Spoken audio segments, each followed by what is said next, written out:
बच्चों, second year political science में जो सेकेंड पेपर है उसके अंदर अपन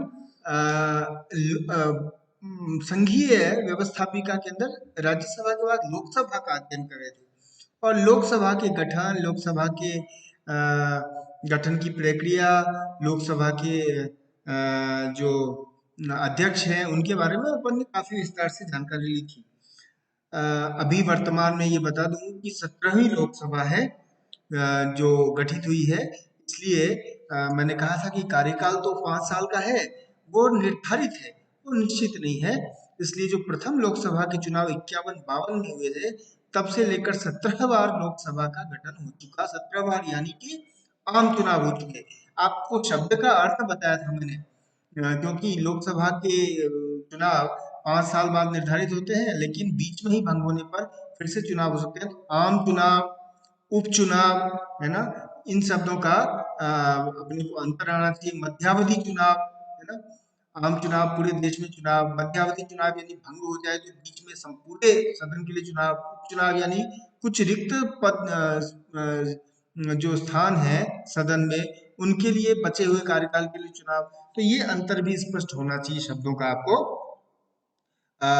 और 17वीं लोकसभा के चुनाव में हम सभी जानते हैं कि जो चुनाव हुए 2019 में, उसमें भारतीय जनता पार्टी के नेतृत्व में जो एनडीए गठबंधन है उसने बहुमत प्राप्त किया और सरकार बनी।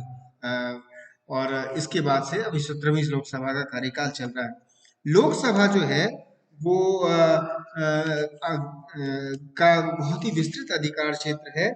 मैंने बताया था कि लोकसभा के कार्य की शक्तियां राज्यसभा की अपेक्षा अधिक होती है।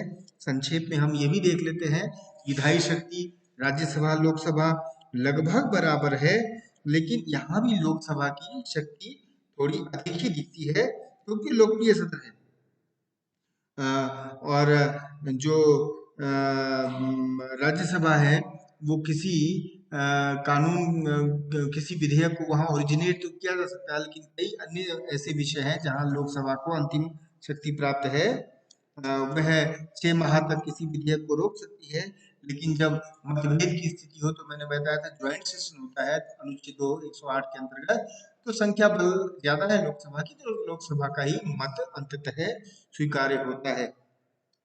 वित्तीय शक्ति तो हम सभी जानते हैं, लोकसभा का एक्सक्लूसिव डोमेन है, एक बहुत अहम अधिकार है। इसमें राज्यसभा का लगभग अधिकार नगण्य है। कार्यपालिका पर नियंत्रण कैसे होता है? क्योंकि कार्यपालिका गठन ही लोकसभा के विश्वास पर होता है। लोकसभा का बहुमत जब तक हो तभी तक कार्यपालिका अस्तित्व होता है। जिस समय लोकसभा अविश्वास व्यक्त करती है कार्यपालिका में, तो सरकार, कार्यपालिका यानी कि कैबिनेट, मंत्रिमंडल का पतन हो जाता है। इसलिए इसको सामान्य भाषा में सरकार का गिर जाना कहते हैं, है ना। और अनेक माध्यमों से लोकसभा अपने कार्य के माध्यम से, प्रश्नों के माध्यम से, प्रस्तावों के माध्यम से वो कार्यपालिका पर नियंत्रण रखती है, और इसलिए लोकसभा का बहुत अहम अधिकार है कार्यपालिका को नियंत्रित करना। फिर संविधान संशोधन अनुच्छेद 368 के द्वारा ये कार्य संसद के द्वारा किया जाना है, और इसमें जो है वो दोनों सदनों का अधिकार है। लोकसभा के का भी अधिकार बहुत अहम है। इसके अतिरिक्त राज्य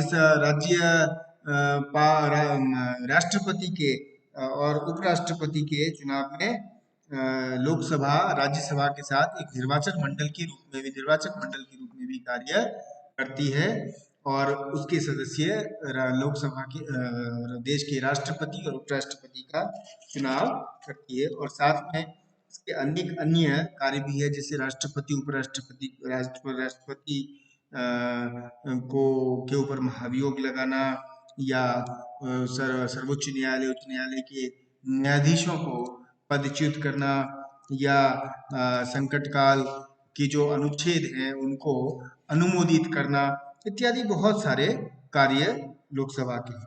अब लोकसभा के कार्य जो है वो किसी भी संसदीय व्यवस्था की भांति लोकसभा भी अपने कार्य संसदीय समितियों के माध्यम से करती है। ये समितियां क्या होती है? समितियां गठित होती है, और समितियां भी अलग प्रकार की होती है। समितियां स्थायी और अस्थायी भी होती है। ये समितियां जो है वो लोकसभा के कार्यों को एक प्रकार से डेलीगेट करते हुए इसके निष्पादन में सहायक होती है। लोकसभा के कार्यों को सूक्ष्मता के आधार पर जांचना और फिर उसको लोकसभा के समक्ष रखना ताकि वो विधेयक के रूप में पारित हो सके। कुछ स्थायी समितियां हैं जैसे कार्य मंत्रणा समिति, गैर सरकारी सदस्यों के विधेयकों तथा संकल्पों संबंधी समिति, याचिका समिति, लोक लेखा समिति बहुत इंपॉर्टेंट है, लोक पब्लिक अकाउंट्स कमेटी, लोक लेखा समिति जो कि सरकार के वित्तीय कार्य के ऊपर निगरानी रखती है। प्राक्कलन समिति, एस्टीमेट समिति, विशेषाधिकार समिति, लोकसभा के सदस्यों के विशेषाधिकार होते हैं कुछ और उनका हनन न हो उसको देखने के लिए। अधीनस्थ विधान समिति, सरकारी उपक्रम समिति, पब्लिक अंडरटेकिंग समिति, सरकारी आश्वासन समिति, सदन में अनुपस्थित रहने वाले सदस्यों संबंधी समिति, नियम समिति, अनुसूचित जाति जनजातियों के कल्याण संबंधी समिति, ग्रंथालय समिति, सामान्य आयोजन समिति, प्रयोजन समिति, आवास समिति तथा लाभ के पदों संबंधी संयुक्त समिति। ये सभी स्थायी समिति हैं, स्टैंडिंग कमिटीज है। और इसमें खासकर कुछ समितियां तो बहुत इंपॉर्टेंट है, पब्लिक अकाउंट समिति, लोक लेखा समिति, जो सरकार के वित्तीय सारे कार्यों की निगरानी करती है। और इसके अतिरिक्त बहुत सारी एडहॉक कमिटीज जो है वो भी बनती है, समिति बनती रहती है, इनको तदर्थ समितियां कहते हैं। ऐसी समितियां दो प्रकार की होती है सामान्यतः। ऐसी समितियां जिन्हें विशेष विषयों पर विचार करने तथा उसका प्रतिवेदन देने हेतु दोनों सदन द्वारा अध्यक्ष और सभापति द्वारा समय समय पर गठित किया जाता है। और दूसरा विधेयकों संबंधी प्रवर और संयुक्त समिति जो एक विशेष पर्पस के लिए बनाए जाते हैं उनकी रिपोर्ट प्रस्तुत करें, इसके लिए तो एडहॉक कमिटीज भी होती है, समिति भी होती है। आपको अगर समय मिले, अगर समिति व्यवस्था की विस्तृत जानकारी लेनी हो, अध्ययन करना हो, तो एक का पुस्तक है भारतीय संसद, लेखक हैं लोकसभा के पूर्व महासचिव सुभाष कश्यप, तो उनकी किताब अवश्य पढ़ें। उसमें आपको लोकसभा राज्यसभा यानी संसद की संपूर्ण कार्य प्रणाली की विस्तार से चर्चा है कि संसद में कार्रवाई कैसे होती है, लोकसभा में कार्रवाई कैसे होती है। और इसलिए जो है वो ये समितियां भी उसमें बहुत विस्तार से बताया हुआ है, इसके बारे में अपन देख सकते हैं। जो सामान्य ज्ञान के प्रश्न हैं उसमें और अपने पॉलिटिकल साइंस के भी प्रश्न के रूप में संसदीय समिति के ऊपर बहुत सारे प्रश्न होते हैं, संसदीय प्रक्रियाओं के ऊपर बहुत सारे प्रश्न होते हैं, तो उससे आपको काफी कुछ हेल्प मिल सकती है। लोकसभा संसद का एक महत्वपूर्ण अंग है, इसलिए कानून बनाने में भी बहुत अहम भूमिका होती है। लोकसभा में जो बहुमत दल होता है वो सत्ताधारी दल होता है और विपक्ष की भी अहम भूमिका होती है हमेशा। विपक्ष सदन का नेता जो है सामान्यतः है बहुमत दल का नेता ही सदन का नेता होता है और सामान्यतः वह प्रधानमंत्री होता है। यदि प्रधानमंत्री राज्यसभा है से है तो लोकसभा में बहुमत दल का नेता जो है वो सदन का सत्ताधारी दल का सदन का नेता होता है। और विपक्ष का नेता वो होता है जिसे कम से कम 10% सीटें प्राप्त हो लोकसभा में, तो उसे विपक्ष के नेता के पद का पद मिलता है जो कैबिनेट स्तर का होता है। ये लोकसभा की संपूर्ण प्रक्रिया है।